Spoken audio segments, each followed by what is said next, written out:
नमस्कार.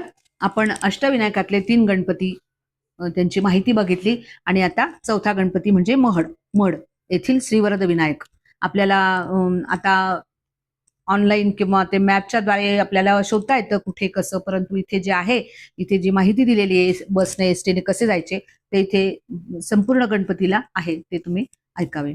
अष्टविनायकापैकी श्रीवरद विनायकाचे स्थान रायगड जिल्ह्यात खालापूर तालुक्यात मढ येथे आहे. पुणे मुंबई रेल्वे रस्त्यावरील कर्जत या स्टेशन पासून कर्जत खोपोली रस्त्यावर खोपोलीच्या आधी महडला जाण्याचा फाटा फुटतो. रेल्वेने कर्जतला व तेथून एसटीने खोपोली रस्त्यावर उतरून महडला जाता येते. पुणे ठाणे एसटीने महड फाट्याला उतरून तेथून पायी जाता येते. खोपोली येथून रिक्षाही मिळतात. महड जवळच्या भागात पूर्वी दाट अरण्य होते, त्याला पुष्पकवन म्हणतात. या भागात वृत्समद ऋषींनी घोर तप करून विनायकाला प्रसन्न करून घेतले. विनायकाने वृत्समदला मी येथे राहीन असा वर दिला, म्हणून याला वरद विनायक असे नाव पडले. श्री वरद विनायक असे नाव पडले. येथील वरद विनायकाचे मंदिर पूर्वाभिमुख आहे. मंदिर बाहेरून कौलारू घरासारखे दिसते. आत मुख्य देऊळ कोरीव दगडांचे आहे. देवळाच्या चारी बाजूंनी हत्तीच्या मूर्ती कोरलेल्या आहेत. देवळाच्या गाभाऱ्यात प्रवेश करताच रुद्धी सिद्धीच्या कोरीव दगडी मूर्ती दिसतात.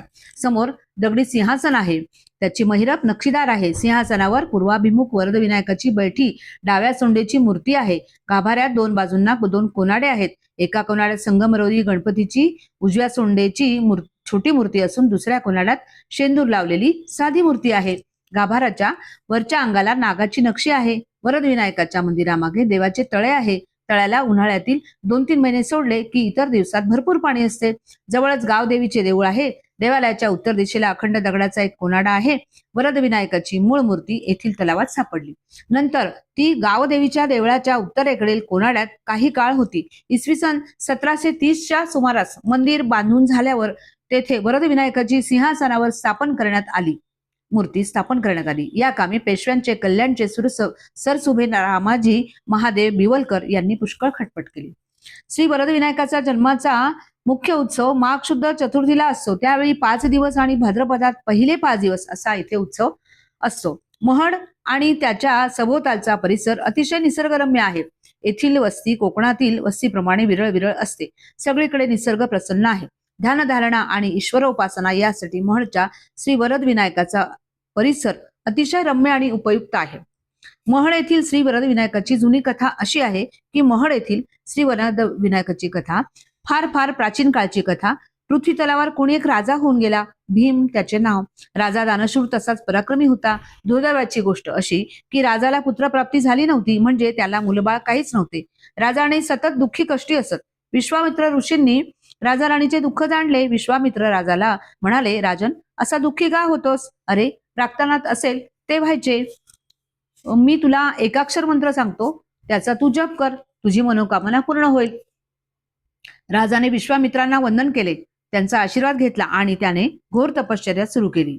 काही दिवस लोटले, महिने उलटले, वर्ष गेली. राजाची तपश्चर्या फळाला आली. त्याला पुत्र रत्न झाले. त्याचे रुक्मांदन असे नाव ठेवले. कालांतराने पित्याप्रमाणेच रुक्मांगद राज्यकारभार नेटका चालवू लागला. त्यानेच एकाक्षर मंत्र जपला. काही दिवसानंतरची कथा. एका सुप्रभाती रुक्तांगद शिकारीसाठी वनात गेला.